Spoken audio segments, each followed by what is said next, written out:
Hello and welcome. I'm Lauren. And I'm Lena. And this is Pass Me the Booze, a paranormal podcast where we discuss the history and hauntings of local and not so local places while partaking in adult beverages. In each episode, we share a different haunted place and pair it with a drink. This week, Smurl House. Round 2. Alright. Hello, everyone. Oh, welcome. So, here's the thing. We got new mics, as you can probably tell, because of our luxurious, sultry sounding voices. Yes. Unfortunately, with new mics come new settings and a whole new world of challenge that we must overcome together. like the echo function on a mic, which we did not know that mine was all the way up for the last 3 hours of recording. Yep, so for our 2-hour episode that we recorded, it sounded like I was talking to a ghost. So I do the history portion, and I literally was in history, coming forward to the future. So we're here again. So here we go. All right. Well, our drink of the week. Yes, tell me. I'm getting there. I'm on so many different things. Our drink of the week was Boozy Bailey's Oreo Milkshake. Yes.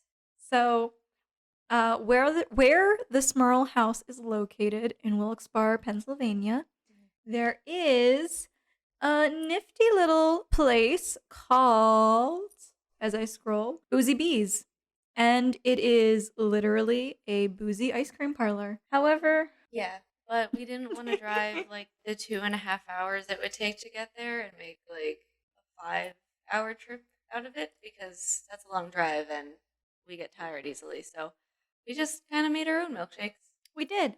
And you know what? We tried to follow dear Amanda's recipe online. Mm-hmm. But like the fully functioning adults that we are, we took the 2 pints of ice cream that we were supposed to use, and we used 2 scoops instead. A very different unit of measurement. Much different. So they were pretty strong on the Baileys. Yeah, they were pretty strong, period. So the recipe is 2 pints of vanilla ice cream, slightly softened, 10 Oreo cookies, 2 shots of Bailey's Irish cream, and 2 shots of vanilla vodka. And then if you want to get fancy like we did, you do a rim of chocolate and chocolate sprinkles. And we both have a little bit left in our cups because this is round 2 for this recording. Yep. However, I don't think that we want to drink what's in those cups because it's been 3 hours. It looks And pretty that's warm. milk. It's very warm. It was warm to begin with because we used, again, only 2 scoops of vanilla ice cream instead of the 2 pints we were supposed to use for the recipe. And it definitely wasn't slightly softened. It was definitely in Soft. my car for an hour and a half that I took to drive here. Yeah, So. yeah, it was, there were a lot of challenges tonight, and you know what? No, not challenges. A lot of opportunities for learning and growing. You're very optimistic. Now I've been working in higher ed. Less. All right. Jump right into it. So get out your blenders, make those adult boozy milkshakes to join us and get on this level of boozy, spooky splendor that we are on at this point in the night. Oh, yes. So before we jump into it, I'm going to say this again. First of all, happy 20th anniversary. Happy 20th anniversary. Cheers. Again, cheers. I'm upset that we're not going to have your genuine reaction for these mugs, but I will hold it in my heart. I mean, you know what? Somewhere we will find the time to magically fix that edit, edit that that take of me receiving my beautiful gifts from Lauren, which include a Smeagol figurine goldfish, and a prancing pony pint glass. Yay! This, my friend, is a pint. Comes in pints. To recap a little bit about the episode that has been lost to the echo. A foundational aspect of my friendship with Lauren and Lauren's friendship with me has been Lord of the Rings. It was something we bonded over on many levels and over many years.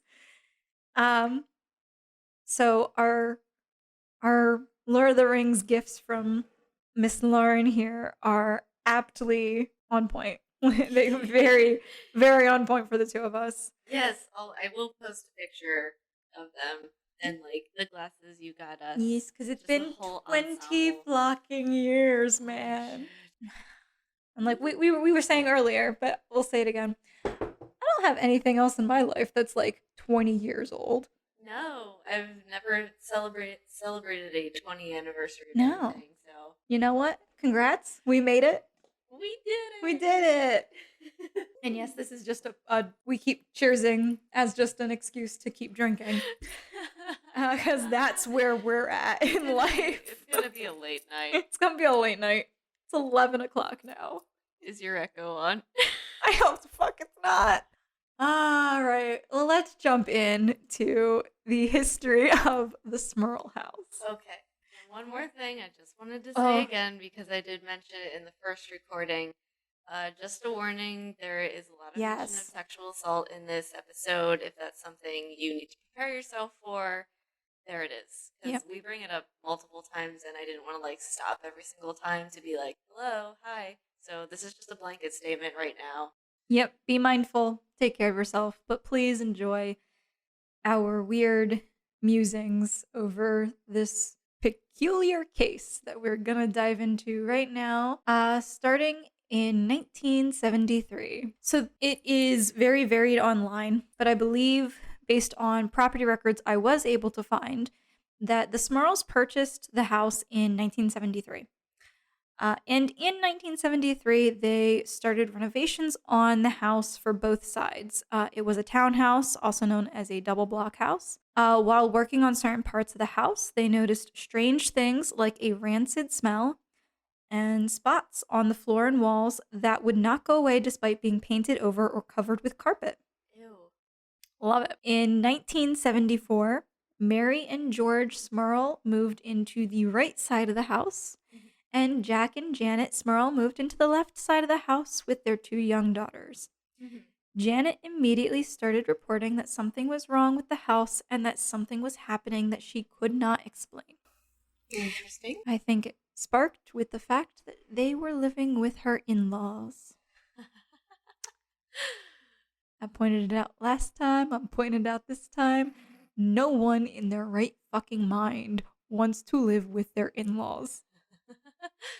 Coming from, yeah, Yeah. I agree with that sentiment. I don't know how happy I would be. I wouldn't be happy. I wasn't happy. No. I say that affectionately and with love. But you know what? I fully believe that if you are adults, you need to separate from mommy and daddy and find your footing with your spouse or by yourself and not live with mommy and daddy. Just saying. So the Smurl family was heavily involved in their church. And they were when they moved into this house as well. Jack joined the Lions Club, and Janet was heavily involved in the quote-unquote Lioness Club. Not the actual name. It's not the actual name of the group that she was a part of at her church. It was just the female counterpart of the Lions Club. So in the Catholic Church, the Lions Club is a male organization that does outreach and a lot of charitable works. And there normally is also a like female counterpart with like the wives of the people who are in the Lions Club. But yeah, that's the thing. And she was in the Wives Club, he was in the Lions Club. So they're very heavily involved in their community and in their church. They were. I think he was actually like one of like the the board people. Like, I think he was like the treasurer or the Higher up. secretary. He was like high up in the Lions Club. Pack Yeah. leader. You know what my favorite thing about it being called the Lions Club is? What's that? The male lions don't do jack shit. And it's always the females. That's funny. Why am I not surprised? Yeah, I Like- know, right? Sorry, it's been a night, guys. So Janet had an incredibly busy schedule. She ran the house, managed the children's schedules, volunteered at and was heavily active in her church. And Jack attributed Janet's claims of missing or moved objects, hearing voices, and even seeing black masses move around the house to her being stressed and overworked. Really? No shit. Well, no shit, she's overworked. She's doing everything.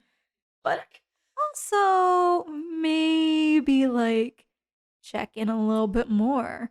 Mm-hmm. If your wife is saying she sees black masses moving around the house, I would say that's red flag number one. that's just a maybe. little red flag. It's fine. Honey, a little you bit. doing all right? You want to talk about this?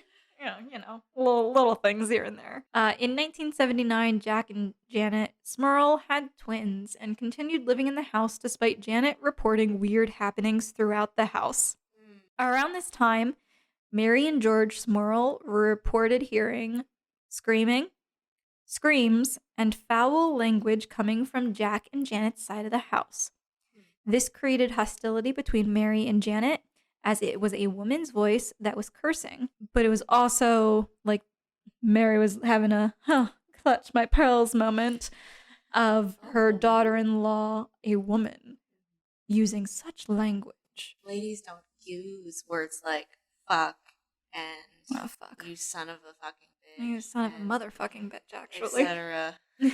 I think if Mary Smurl could listen to our podcast or just listen to me talk on a regular fucking basis, she'd be quite upset.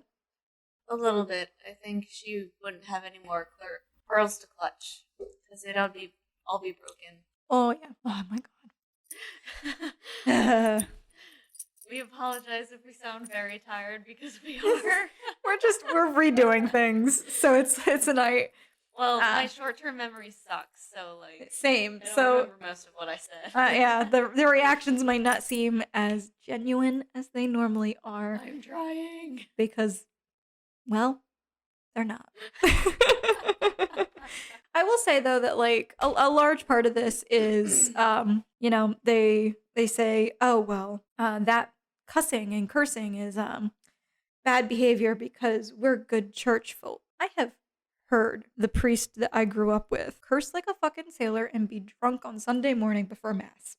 Really dipping into the communion wine or too early, huh? I mean, if the communion wine is scotch, then yes.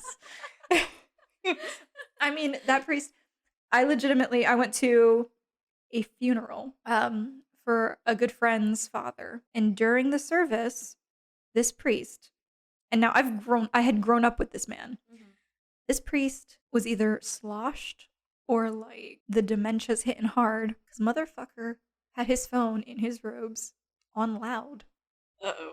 Phone went off and rang, and he proceeded to answer it In the middle of mid mass. funeral. You did say funeral. Holy shit. So you know what? I don't think that the excuse of we're good church people covers everything that they're saying. Of course we would never do that because we are church folk. We don't curse. We don't yell at each other when we're angry. Never. We don't fight. It is healthy to fight. It is healthy to scream. It is healthy so long as you remain respectful. Not all the time. Like Not all the time. If you're screaming at your spouse like every week, then maybe it's not a healthy relationship. But like, But if you are overworked, stressed, can't sleep, and every now and then you decide that your spouse has crossed a line and you've just kind of buried it. and you buried it and you buried it and you buried it, and then one day they leave the toilet seat open or up and you fall in. One hair that breaks the camel's back. That's that one hair. So you know what, Mary? You can deal with it. Yeah. Because if Mary is sitting there going, well, I've never screamed at my husband. motherfucker, it's because you were in an abusive relationship. Or you're lying. Or you're lying. More likely you know what? It's more likely that Mary is of that generation of you just put up with whatever the fucking man does and, you know, Move along. Move along. All right. So it was around that time, or however, I don't know. There's no fucking dates to this. Mhm. So after the hostility was created between Mary and Janet, for Janet, quote unquote, cursing, Mary also started seeing black masses moving through the house, told Janet, and then the two of them confronted the men. Neither of which believed them, and George Smirl said that the women just needed to pray more. He said you're lacking on your quota. You need to step it up a bit, ladies. Yeah. Say some Hail Marys, Our Fathers, throw a rosary in there. I don't know, act of contrition. After multiple family members reported being sexually assaulted, and a ceiling fan fell on one of the twins, nearly causing her death, Janet found Lorraine and Ed Warren. In 1986, Ed and Lorraine Warren visit the Smurl House. Lorraine reports 4 entities in the house, 1 potential demon. Ed does a small blessing on the house, and they experience a bit of peace, but then the activity is reportedly ramped up. The Smurls blamed the activity for causing Mary Smurl's heart attack and subsequent health issues. So Mary Smurl ended up not being a healthy human being. Had a heart attack, and the family was like, oh, it's the ghosts. It must be demons. It must be the demons. I mean, if she was stressed out by, like, activity that was happening, I understand, but to automatically jump to the conclusion of it's something paranormal that's causing her health issues is, a little sketch. I mean, if that's the reason that they, like, if they're like, oh, she's got a health issue, must be the demons, I would understand why some of the stuff that happens later with them happens where they have such a hard time with the church Right. getting help. Because if they're that superstitious, then Right. I could definitely see the church being like, no, y'all just need a fucking therapist, guys. We're gonna step back from this one. Like, we don't want to encourage this, and we feel like we would be if we got involved. So it's also around this time that Jack and Janet were going to the church and seeking help, but were turned away. And according to Janet, they were turned away because it would give the church bad press. Yep. So after years of seeking help through the church, Jack Smirl brought their story to the press, hoping it would put pressure on the church to help them. And it did. The church sent an official to stay with them for a couple days to see if anything would happen. Unfortunately, nothing did while the priest was there, and he left and reported his findings to the diocese, who then claimed the Smurls were lying. Figures. But it's also like, I kind of get it. Right. Like, Okay, we're gonna check it out. and then nothing happened. Demons can be sneaky. That's true. They can be. The press became more and more aggressive with harassing the family to the point where Jack and George would sit on their porch with rifles to keep reporters back and away from the house. Bricks were often thrown through the windows, and every family member received some form of harassment in public due to this event. Jesus. Yeah. So even inside their house, they couldn't escape, like, stressors from this situation. Like inside or outside. These people just were constantly being bombarded from all ends. And like you have to imagine 4 of these people are kids. Right. And they're growing up in this situation. So this is the only reality that some of those kids have known. Which, I'd be fascinated to see how that psychologically impacts them. Right. Foreshadowing. To be continued shortly. TBD. So Ed and Lorraine Warren did help set them up with a priest who did an exorcism of the house. However, he was not an official part of the church, of the Catholic Church. And this is important to note because typically religious ceremonies like that are performed by people of the faith and not laymen. Right. The exorcism reportedly worked for a while until the activity spiked again and the Smurls moved out of the house in 1989. Information on their lives after the house is sparse. The family stayed active in the Catholic Church. The two twins played on the women's basketball team in college, and games were often attended by Jack Smurl.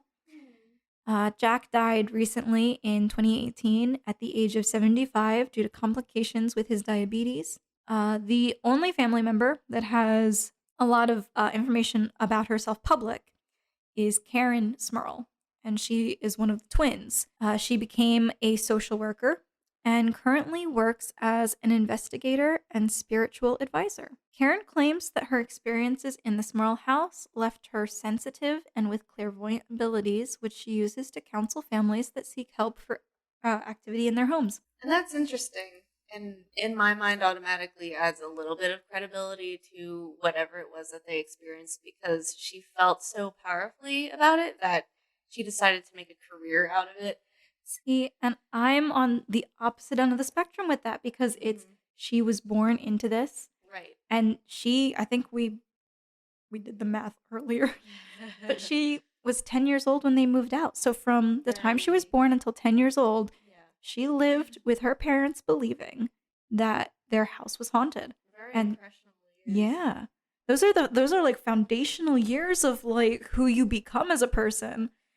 And this is what she encountered. Right. And even if like people that weren't her parents were saying, you have demons in your house and these things happen in your house, Mhm. and she's hearing these people say that, she's going to believe it, and her imagination could even run wild with that bit. I mean, it kind of makes sense that, she could be open to this stuff a little bit more and believe that she actually saw and experienced things in the house. Well, and we talked about this earlier too, where it's been proven in studies that if you were raised by or grew up in a house with someone who has a mental illness, like someone who's diagnosed as a sociopath, you exhibit symptoms of sociopathy. So if someone in that house is mentally unwell, it could be a thing where she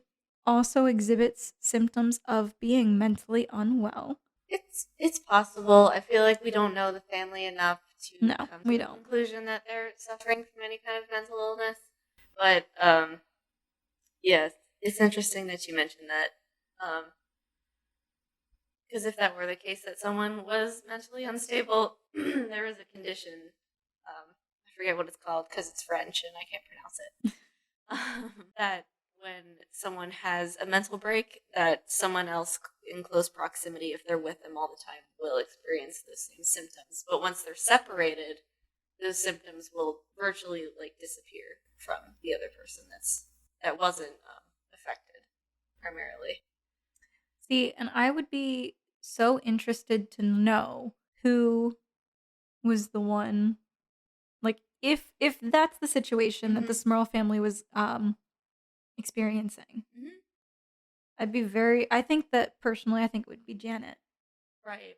Because if you think about it, it was Janet and Mary were home by themselves all the time. Janet started having a mental break and started seeing things, was close with Mary. Then Mary started seeing things. Right. And hearing things. Yeah, and they were the first ones to claim that something was going on. Yeah. So I don't know. I'd be interested. Yeah. So we're looking at this one from all angles because it is a strange case. So with that, I am ready for some spooky things. Hey, Lauren. Hey, Lena. How do we do this? Do it. Make our podcast. Oh, we use Buzzsprout. Do you want to know one of the best things about it? What? You can start a show for free. That's my favorite 4-letter F word. Buzzsprout is hands down the easiest and best way to launch, promote, and track your podcast. Your show can be online and listed in all the major podcast directories like Apple Podcasts, Spotify, Google Podcasts, and wherever else you get your podcasts. Buzzsprout wants their podcasters to succeed. So, in addition to distributing your podcast for you, you'll get a great looking podcast website, detailed analytics, promotional tools, and they'll even help you pick out the right equipment for you, and that's just scratching the surface. So follow the link in our show notes to let Buzzsprout know we sent you and get a great deal on every subscription level. If you sign up for a paid plan, this also gets you a $20 Amazon gift card that you could put towards, I don't know, a new microphone for your podcast. Oh, that's a low blow. And of course, this helps support our show.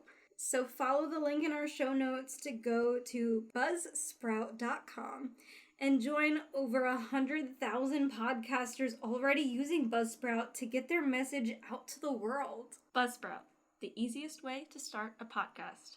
Lena, do you know what I love? A shot of Annie Get Your Gun with a chaser of ginger ale? I mean, yeah, but I also love not leaving my house. Dude, same. I love my bed and my blankets, and they have accepted me as one of their own, and if I leave now, they will never trust me again. Don't compromise that relationship. I can't. But especially right now. Yes, especially during a pandemic. Don't leave your house. And the last thing I want to do is go out to the grocery store when I could just have everything I need delivered to my house. Is that why you Instacart? That is exactly why I Instacart. They can deliver fresh groceries straight to my door, sometimes in as little as 1 hour. Or I can schedule the delivery if I'm not going to be around. Instacart now also has multiple options based on your needs, from pet stores to your local pharmacy and our personal favorite, even alcohol. Hell yeah. And they even have a section for people who use food stamps, so you can find exactly what you need all in one place. So follow the link in our show notes to go to instacart.com to get free delivery on your first order of $10 or more. Instacart. Never take a step in a grocery store ever again. All right. So I'm going to just go over, like, what they experienced in the house and, like, some of what the skeptics had to say about all this. Cool. You can form your own conclusions. So, as you mentioned, things started to happen during renovations, including the smells, tools going missing, even kitchen appliances started to catch fire even though they were unplugged, which electrical problems are usually a telltale sign of paranormal activity or just really bad electrical work. And I don't know who was renovating the house. Was it Jack that was working on it? I mean, it does not come out and say whether or not they hired a contractor or if it was Jack and George doing the work. So maybe they were just really So, bad at I mean, what they were doing. it definitely, based off of the points that I found where they, had rancid smells traveling through the house, and they also had spots on the wall and floors that they couldn't cover. Mm-hmm. That to me suggests they were the ones doing the work. Yes. Yeah, because they were experiencing things while the house was being worked on. Yeah. So. Without acknowledging that they were experiencing something. Yeah. Odd. But for those that may not know, it is believed that entities can affect electrical currents due to the presence of strong magnetic fields. Same thing with the bad smells. Usually those rotting smells like sulfur are attributed to demons, and while this was first thought to be like a dead animal trapped in the walls, that didn't seem to be the case, as the smell would appear and then disappear randomly, so it wasn't like in one concentrated spot where you might find like a broken sewer pipe or a dead animal in the walls. Unless the dead animal was moving around the house. Like a zombie badger in the walls. Thinking rat, but yeah, so along those lines. So along with the smells of rotting flesh, they would even smell smoke, and apparently the rotting flesh smell got so bad one night that Janet was suddenly pushed off the bed, and her husband was gagging from the smell.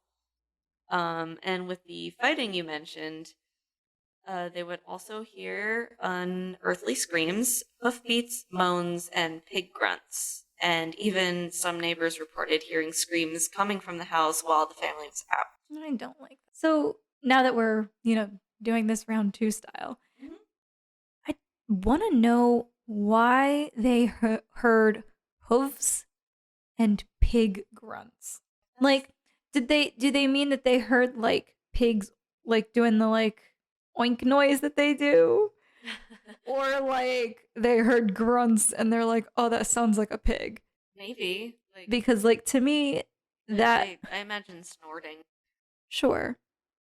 But to me that like when I hear the word grunt and then you throw like an animalistic word in front of it, it sounds to me like someone was having sex and then it was like misinterpreted as a noise that an animal's making. Mr. and Mrs. Smurl Sr. just bumping the uglies on the other side of the house. Well, it was described to me once that old people having sex sounds like seagulls being scratched by sandpaper. So I'm fully for the Mary and George Smurl bump and ugly theory to explain one of the noises. There we have it. So, their German Shepherd at one point was also picked up and thrown into a wall, and that's German Shepherds are not tiny dogs. No, so that those had are- to have been like a huge force to lift up. Yeah. It's like 75-pound animal. It's a big pupper. Janet also claims that she was picked up by an invisible presence, dangled some 6 feet in the air, and then tossed across the room. And the kids had also been thrown around and pushed down the stairs. See, I feel like if you were dangled 6 feet in the air, first of all, 6 feet from like your head or your feet, because the ceilings in that place are probably only about like 8 to 12 feet high. Not even that high. Like 12-foot ceiling would actually be very rare in that type of house. Yes. So like 6 foot as in like you're 5 something and then someone picked you up a foot. Right, so she was like dangled maybe a foot or two off the ground. Okay. So, but then also, all right. So even at that point, if you're picked up off the ground and then thrown, there's gotta be damage done. Right, especially if she was like thrown against the wall or like some kind of dent or mark or something. Like mark or something, or even like a bruise on her. But along with being sexually assaulted multiple times, Jack, the husband, claims he was once dragged to the floor while he was praying and beaten by an unseen force.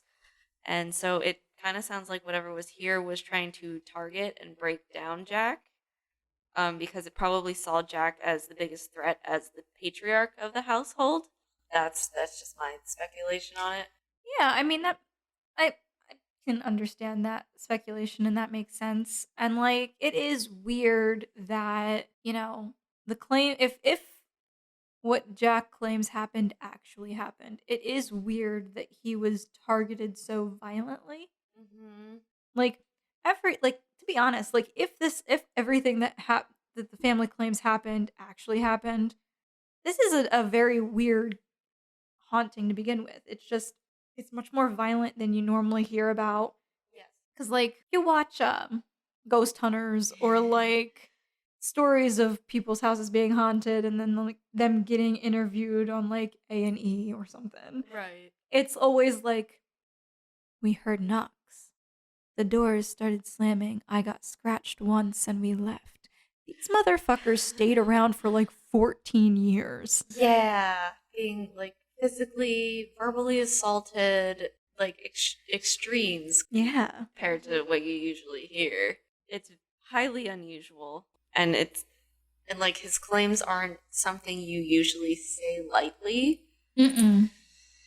So it's just very odd, but some of his claims kind of sound like a succubus, not just like a regular run-of-the-mill demon. That's like a very specific demon because a succubus is usually sexual in nature. Well, and we talked about this earlier. So Jack isn't the only one who claims to have been sexually assaulted by the ghost. Yeah. Janet and I think one of the kids also claims to have experienced sexual violence at the hands of the ghost. Mm-hmm. But if it's a succubus, Right. and you explained this earlier to me about succubus versus incubus versus poltergeist versus demon. Yes. So like, did they have both, or did the succubus have both?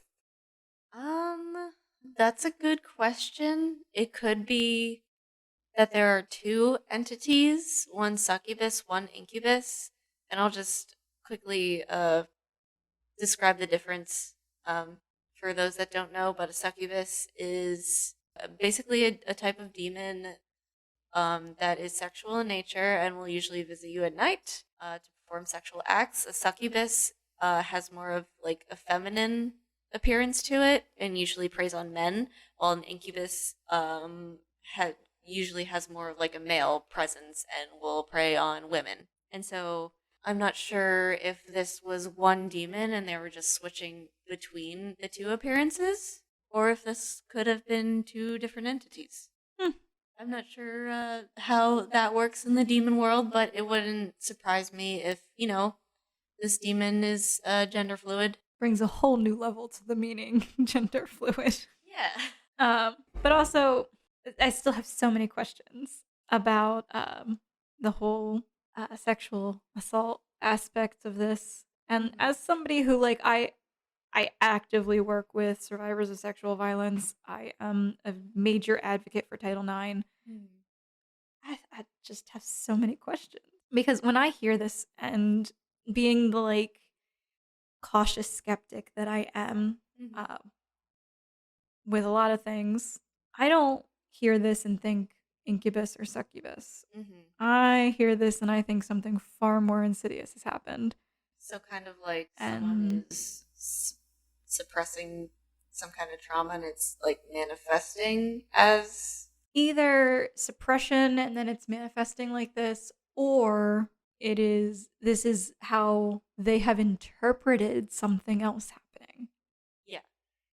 So it's something actively was happening in that house that is sexually violent in nature.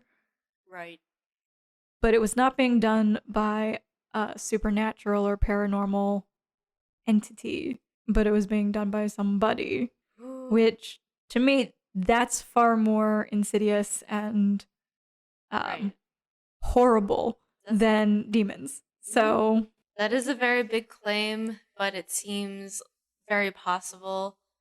There was nothing that either of us found that really hinted towards that, but sometimes those things really fall under the radar, so because people suck.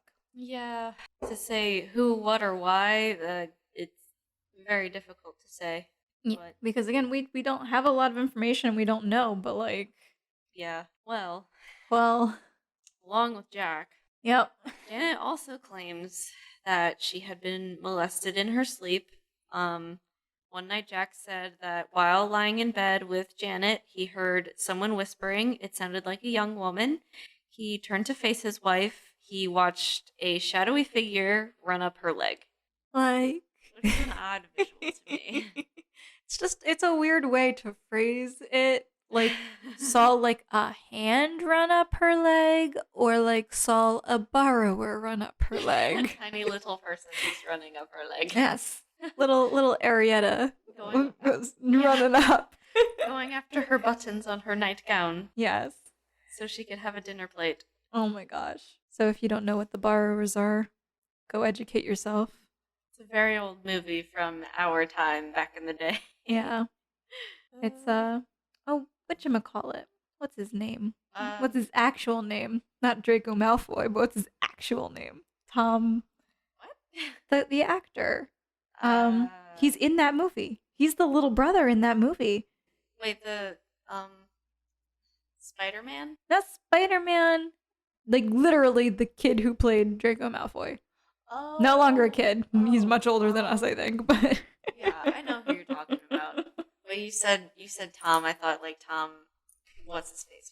I'm tired. I don't even. Sorry. I'm so tired. I don't even know who you're referring to and referencing with that. That's where I'm at. But all right, so they were being haunted by borrowers. Yes. So I will describe what this creature looked like. Mm-hmm. So Jack claims that he once described the succubus as being a scale-covered creature with a young girl's body and an old woman's head. Okay, so we're gonna break this down.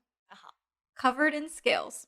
Yes. Define a young woman's body. Covered in scales, like most young women are. When I hear that, like all I hear is green I hear the word perky. However, I think it's insulting to older women to insinuate that they can't be perky too.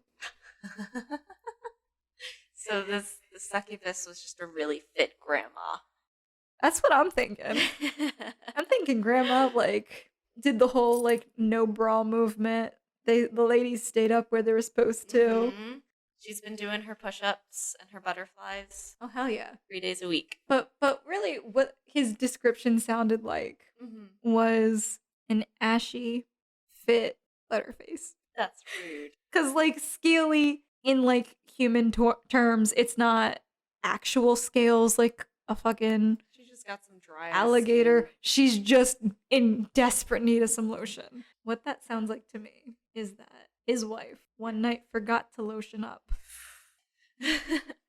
So, in a news interview, Jack described how the mattress would violently shake up and down at night as if someone was shaking it out like a carpet. So they would like take the bottom of the mattress and just like kind of Like waving it. No, well, you know what? We gotta all do some spring cleaning every now and then. Just dusting off the bed. Well, they were trying to dust. Ashy flakes. Yeah. from Yes. this lady. Yes. That's Forgot her lotion.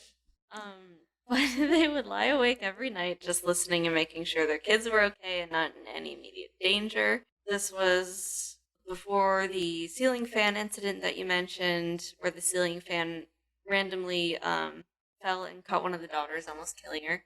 mm-hmm. And so this is the activity that finally prompted them to seek outside help. And this is when the Warrens eventually came onto the scene at the request of Janet. The Warrens detected 4 spirits, and Ed claimed they had several audio tapes of knocking and images of dark shadow figures that belonged to a demon after months of investigation, but none of that evidence is around. And apparently the church that they supposedly gave it to claims that they don't have it. Well, and that's unfortunately this is not the first instance that I'm learning about with Ed and Lorraine Warren where they claimed to have had evidence of some sort, whether it was video or pictures or a recording, and then it wasn't true. Right. Because that evidence has vanished. Because like, and my whole thing with that is like Ed and Lorraine Warren's whole mission was to educate people on this and to, you know, study it and help people. If you have concrete evidence of something supernatural happening and you don't share it with that mission, Right. it means you didn't have the evidence. Because all you're doing is doing a disservice to your own mission statement there. And like... And I feel like it would have been more beneficial if they really didn't catch anything, to be honest, and say, there's nothing here. Yeah.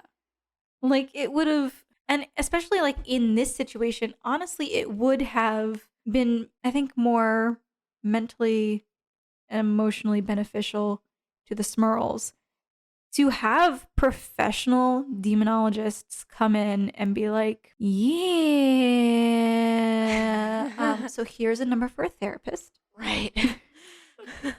You know? Like, it would have helped them to be told no. Yeah, I feel like could have avoided a lot of drama. Yeah, lots of drama. But concerning the spirits that Lorraine apparently detected, there were the 4 spirits, so they included one harmless elderly woman, a young and possibly violent girl, a man who suffered and died in the home, and a demon that used the other 3 spirits to destroy the Smirl family. Ed also says he was terrified by a dripping message on a mirror that told him to get out. So when Ed visited the house for the first time, he went to the master bedroom and invoked the name of Jesus, commanding the spirit to reveal itself. He said within seconds the room turned icy cold and there was a foul stench like rotting flesh. Objects on the bureau started to move, and then in front, a mucus-like smoky-type substance whirled and materialized on the mirror, spelling out obscenities and telling him to get out. Pictures or didn't happen. Where are the pictures, Ed? Where are the pictures, Ed? 'Cause I don't know, but and like maybe this is like a symptom of our day and age and our Yeah. obsession with technology. For Shit sure. like that happening, I whip my phone out and it's on Snapchat. Right. Like it's documented and it's going out to everybody. Yeah. So pictures or it didn't happen. I don't know. I mean, It all seems very sus. That's Well, the theme of this episode. it does seem sus. And well with the Smurls, it definitely could have been that they just didn't have the equipment to That's document true. it. That's true. We have to figure this Like, is like the 70s. This is the 70s and 80s. There were cameras. Mm-hmm. However, film was expensive, and if Yeah. you didn't know how to use the camera properly, the pictures you took did not come out properly. Yeah. However, the Smurl, like the Smurls pretty much hired the Warrens. Right. And the Warrens had cameras. And the Warrens had like video as well. And they had audio recordings. You're telling me that there's no evidence left from their time investigating the Smurl House. See, that to me discredits this whole story. Right. Pixar didn't happen. Yeah. Hashtag. We're old. All right. So after the mirror incident, that was when Ed was convinced that the family was in danger, and the family says that the Warrens were the first group of people to take them seriously. Although they participated in group prayer and exorcisms were conducted, the attacks continued. As soon as they went to the papers with their claims and asking for help, people instantly responded to the ad and media descended on the house.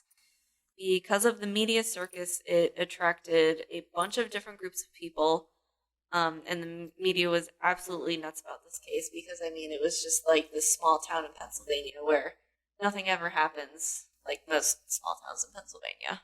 Oh yeah. I mean, if we reached out to like the local paper in our hometown, which I believe it's the Mercury. It is. And we were like, "Hey, our house is haunted."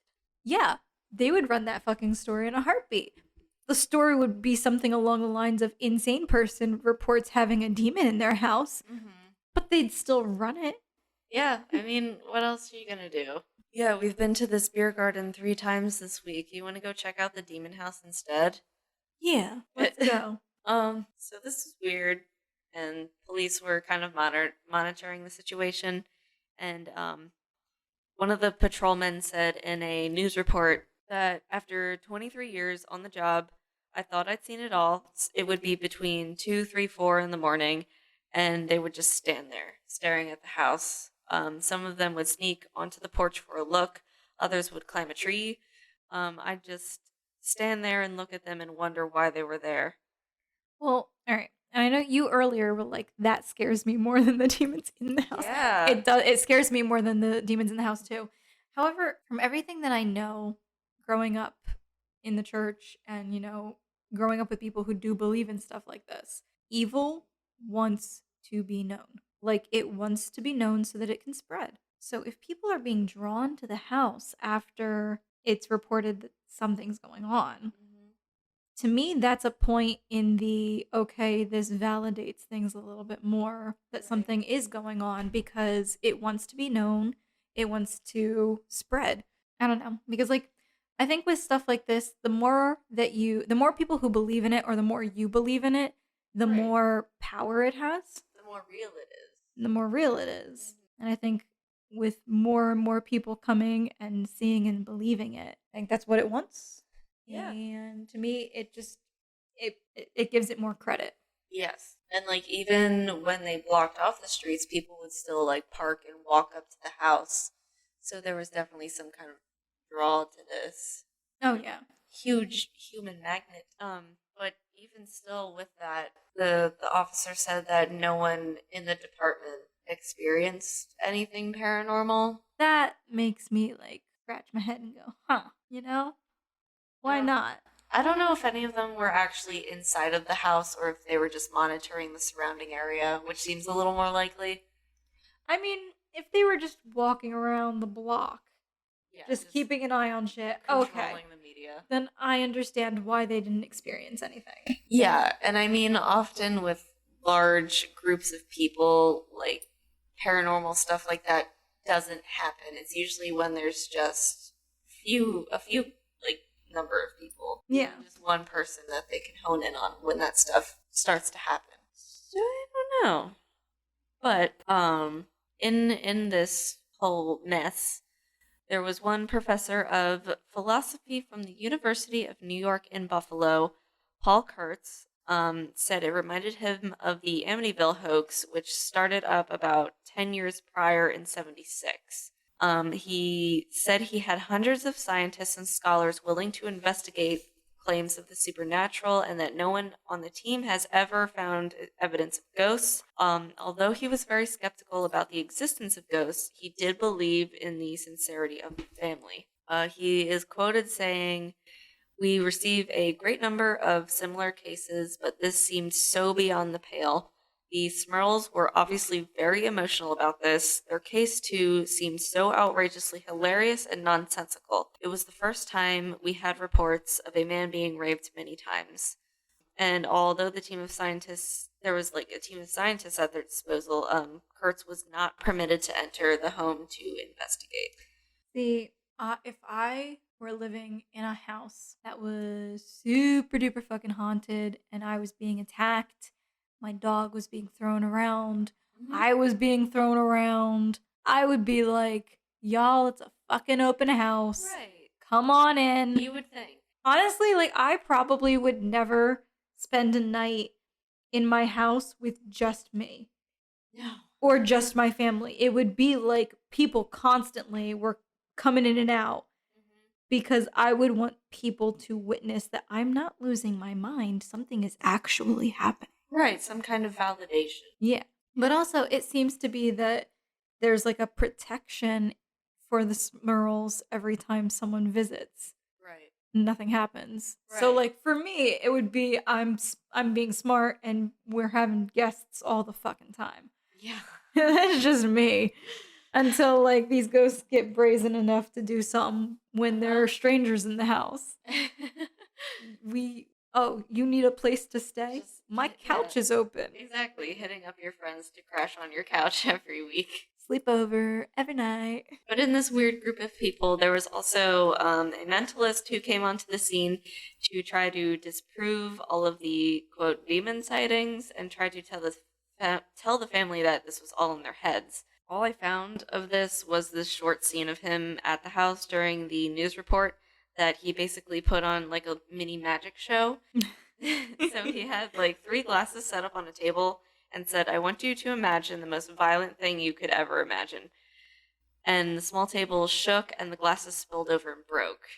And I'm just thinking that this could have been an act for the cameras and like just a way to jumpstart his career as a magician. Oh, it totally could have. But it also, like, to me, it feels like if it really is just their mental, their minds doing this to them, like, I would believe that. Yeah.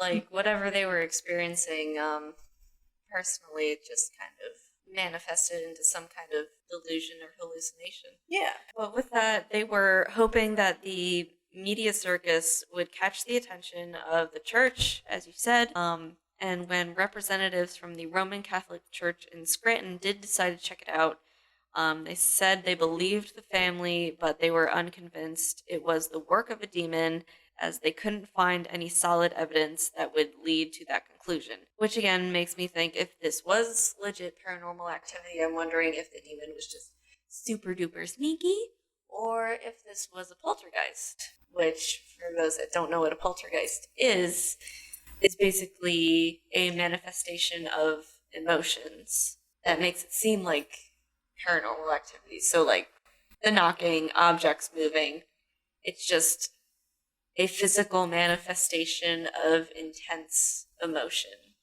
So, going back to my theory that someone was hurt and didn't know how to cope with it. Right. And then it turned into this entity of emotion and then did some of the other haunty stuff that the family reported. Right. Like, the more we talk about this, the more I'm convinced. There was some abuse going on in that house. Is it possible? You know, domestic abuse can easily be swept under the rug and hard to detect sometimes. Yeah. But then it comes out in things like this. And things like claiming it's a haunted house. Yeah. So they got their exorcisms. After multiple exorcisms, the activity apparently stopped for 2 months, but came back full force. And they kept these demonic presence at bay by praying constantly every day until they moved out 2 years later. So again, to me, that just points to mental illness. Because I know in my own life, when I am anxious or when I'm like feeling like I'm not in a good mental space, Mm-hmm. I will pray. And the act of prayer to me, it is soothing. Mm-hmm. And I'd like to think that it's, God coming down and calming me, but I know that it's not because he's got bigger and better fucking things to do than to every time my anxious ass needs to say a Hail Mary and come visit me. So, like, to me, they developed to me, this means that they developed a coping mechanism for whatever they're experiencing. So, feeding into this, here are a few other events that happened while the Smurls were living there. Oh. Allegedly. Family members had been slapped. When they turn around, there was always a dark shadow. Lights turn on and off. Doors open and close. So do drawers. A lot of electrical problems. Even their TV at one point was shot across the room or exploded. I've found 2 different things claiming that. So, violent scratches all over the bathtub and walls. They could hear these scratches as it was happening when they opened the bathroom door. There would be huge scratch marks, but it was obvious that the dog wasn't in there. I just want one photo of the scratched up tub. That's it. Yeah, that's not a hard ask. But Janet would also hear her name being called when no one was home. Random toilets flush, radios play that aren't plugged in, and there was also a huge black handprint in the middle of a 10-foot ceiling. That I'm curious about.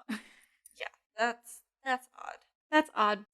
So Ed is quoted saying in a news interview after spending a night in the home, "It's very powerful, it's intangible, I don't care if you want to call it a devil or a ghost or a demon, there's something in this home which has the intelligence to inflict physical and psychological harm on this family." Paul Kurtz coming back onto the scene. He's a big voice in this case. Paul, being the skeptic that he was, he targets the Warrens as a big part of why he found this whole thing to be super sus. Number one, they had both gained fame in the Amityville horror case and other, quote, demon possession cases, even though the Amityville case was admitted to be a hoax by the Lutz family. He was also very sketched out because the Smurls were helping someone named Robert Curran write a book about the happenings, and the Warrens were apparently working with Curran to write the book as well. So he believes this was just another way for the Warrens to be major players in some fantastical case. Yeah. And I mean, Amityville, the book came out, and there was a movie that came out right around the time when the Smurls started like reporting Right. to people outside of their family that shit was going on in their house. Right. So it's a very like skeptical timeline. Like there's the timing of everything is just a little bit too It's curious. curious is a good word for it. So he says that every day the Smurls offered these grand stories to the press, but when a team of skeptics showed up, they were denied entry, refusing any, quote, unsympathetic members of the press, which understandable because this was a huge traumatic event for the family, but at the same time, if all of this stuff was really going on in my house and a team showed up and was like, prove it, I'd be like, Come on in. come in. Yeah, like I get Please. I get wanting to be wanting to surround yourself with people who only believe you, Yeah. especially when you're in that sensitive mindset. And you need the validation. You need the validation, you need the support instead of the skepticism. Right. However, just not allowing people who want to prove what's happening is actually happening. Yeah, it doesn't sound like they were just there to be like, we don't believe you and we're going to disprove it. It sounds like they genuinely wanted to help the family and figure out the cause of whatever it was they were Yeah. experiencing. I mean, if on any part of the spectrum, someone shows up and you can tell that they have malicious intent, where they don't have the family's best interest at heart, absolutely ban them from coming in. Yeah. However, if someone on the opposite end of the spectrum who does not believe that this is a ghost or a haunting or doesn't believe anything paranormal or supernatural is happening wants to come in and prove that to put the family's mind at ease and has good intention behind them, I don't see any reason why you wouldn't let them come in Yeah. if you had nothing to hide. I don't know. I I agree. It's unusual. But what also I know based off of like we talked a little bit about this earlier about, the good Christian family, the good the good church going people and how they never would do certain things. My theory is that y'all were doing those certain things, but you're doing it behind closed doors and didn't want people to come in and find it. So the next logical step is demon possession. Yeah. That was the other thing too, is that these events were supposedly happening because there were demons in the house, but there was no like claim of possession, which is usually the goal for these kinds of entities. But see, and that's the weird thing because they were all claiming that they were such good Christians that the demons couldn't get a hold of them. But like one of my favorite stories about like supernatural things occurring and demonic possession is do you remember the movie called Priest? Yeah, with Anthony, what's his face? Hopkins. Yeah, that's based off of a true story. Ooh. And the priest who that story is about, like, still is a priest in California. Oh, he's still hanging out? Yeah. He sold the rights to his story, Sick. and they made a movie. But he is a demonologist. He does exorcisms. He is a priest, and he was a man of God when he got possessed. Right. So Because it's not about like whether or not you're a quote unquote good Christian. It's doubt. And you're telling me that this fucking family had no doubt? Come on. They sounded pretty vulnerable, and it was like ripe for possession. They sound just ready. They sound ready to go. Ripe for the pickings. Yup. I find it incredibly hard to believe. Yeah, I mean, like, I like feeding into stories like this, and I like a good ghost story, but I don't know, there just seems to be too many, colliding factors, you know what I mean? Too many contradictions in the story that I just can't help but really speculate. If someone can disprove me on this, like, please, Yeah. I'm all ears. I want to see a photo. I am begging you, please disprove us. I want to be wrong on this I one. really do, but I don't think we are. I'm kind of siding with Paul Kurtz on this one. And what's Paul Kurtz say? So he even offered to bring in a psychiatrist and a psychologist. Yup. From Allentown. And he even said the evaluations of the family would be kept confidential, but he was refused. And Curran, who was now speaking for the family, declined to discuss any details and said that the book would speak for itself. Well, and see, I do understand that on some level because regardless what flavor Christian you are, there is not a strong push, I'll say, for people to see people like therapists or psychologists or psychiatrists, especially psychiatrists, because they can prescribe medication. But like the church, and I say the church, I literally mean the body of Christ. I don't mean just the Catholic Church. Okay. Not big advocates or believers in psychology. Right.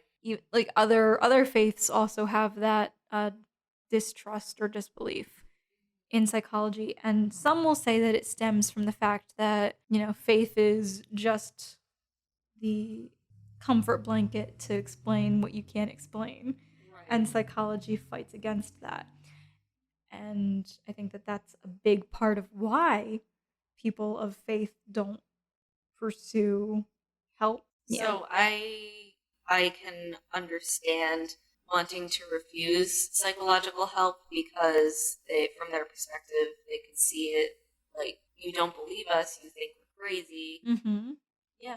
Yeah. But the psychologist Robert Gordon suggested that there was a shared tension around the situation which might cause mass hysteria and shared symptoms of delusions or hallucinations. He said something terribly wrong may have been going on in the family system, and that has nothing to do with demons. So I think you were spot on in your assumption that there was something more going on than just something paranormal.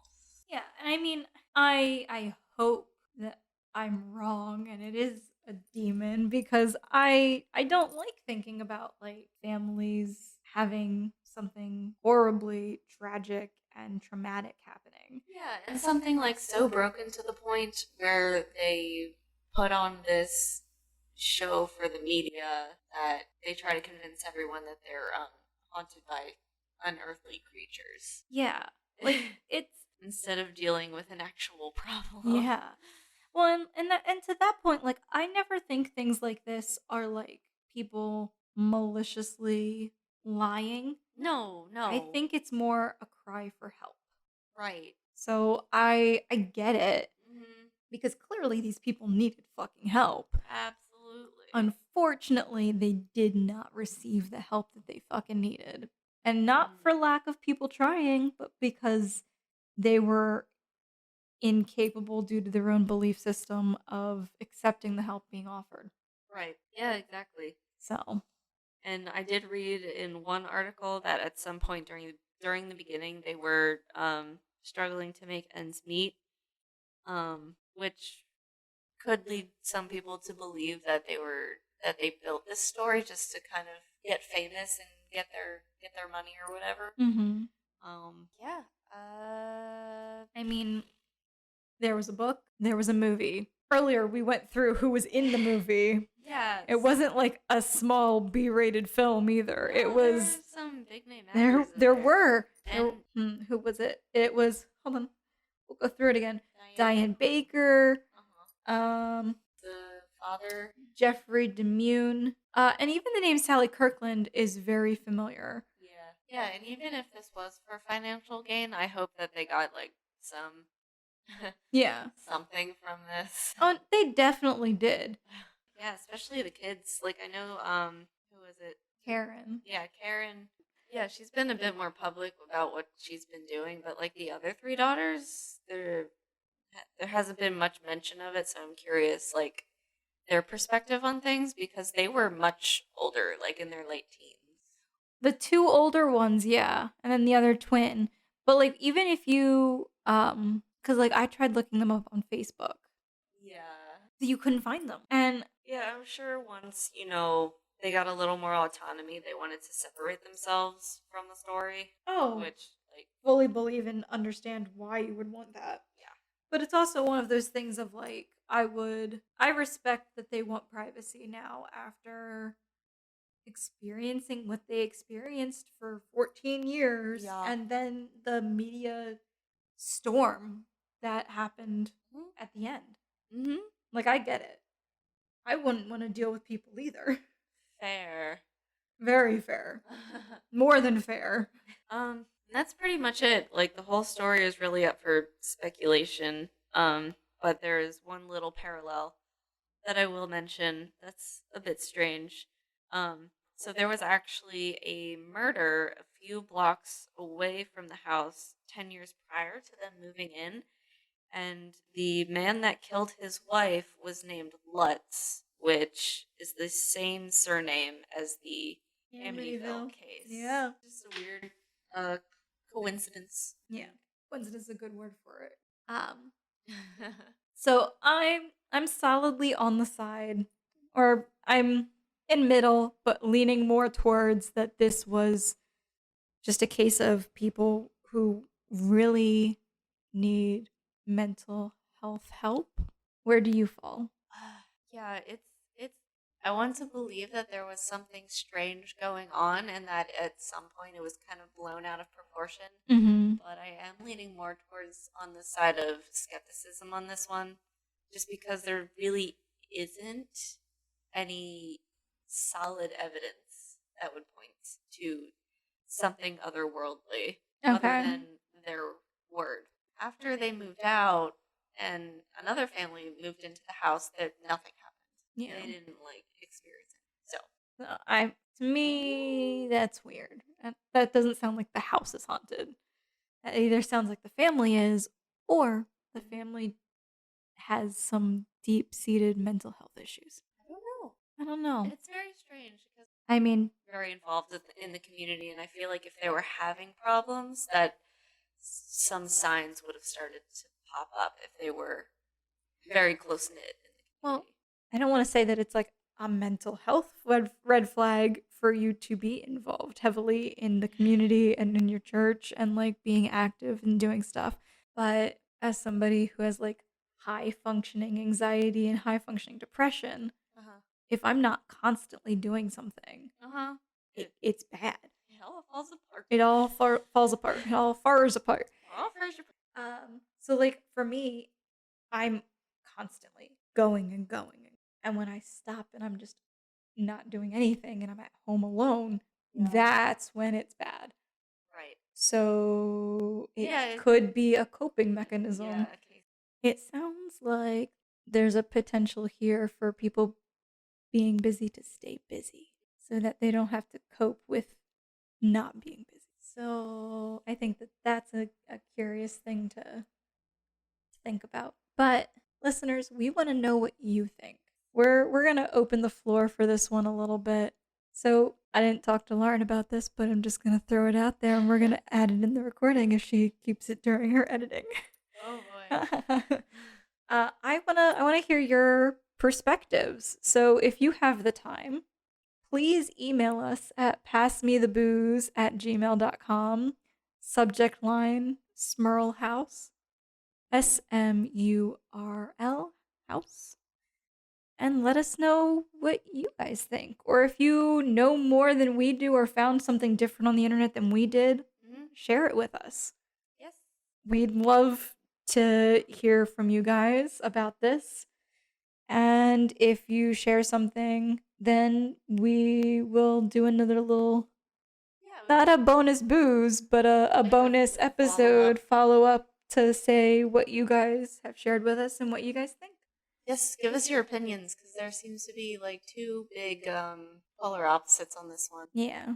So, and with that, we'll see you in the next episode. It is spooky season, so we're planning something for Halloween. Yes. We don't know what yet, but it'll be cool. All right. Bye. Bye. Bye. Thank you everyone so much for listening. Be sure to follow us on our socials at PassMeTheBooze, spelled BOOS. We're going to try and post regularly with previews to upcoming episodes, as well as our drinks of the week. If you partake in the drink of the week while listening to our episodes, please tag us. We'd love to see it. We also want to start reading some of your stories at the end of each episode, so if you have a scary story that you'd like to share, you can send that to passmethebooze@gmail.com with the subject title Bonus Booze. Again, that's BOOS. These can be anything from personal ghost stories, UFO or cryptid sightings, even true crime. We want to hear it all. We also welcome drink suggestions, so if you're a bartender, hit us up, or just a boozy aficionado. Lastly, please consider giving us a nice rating wherever you might get your podcasts. It really helps us out in the rankings and will allow us to keep making the show and making it even better. And tell your friends, tell your families, tell your dog. We have some really big plans for the podcast, and we would love to be able to make that happen for you all. And I think that's everything. Yeah. Thank you so much. We'll see you next week. Bye. Goodbye.